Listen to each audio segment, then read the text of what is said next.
Si Jesus ang Emmanuel, ang Diyos na kapiling natin at kasama natin.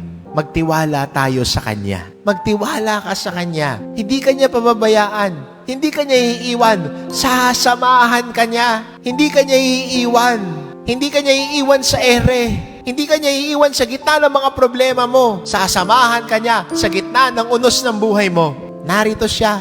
Huwag kang matakot. Magtiwala ka sa Kanya. Kumapit ka sa Kanya. At ito din ang aral din natin mula kay Jose. Nagtiwala sa Panginoon, kumapit sa Panginoon. Kaya mula sa inspirasyon ni Jose, isang taong matuwid na nagmamalasakit sa kapwa niya. Isang taong matuwid na nakikinig sa Diyos at tumutupad nito. Isang taong matuwid na may tiwala sa Panginoon. Nawa mula dito, maging inspirasyon din siya sa atin sa paglalakbay natin sa panahong ito ng Adbyento. Pagmamalasakit sa kapwa, pakikinig sa salita ng Diyos at pagtupad nito, at higit sa lahat, pagtitiwala sa Panginoon.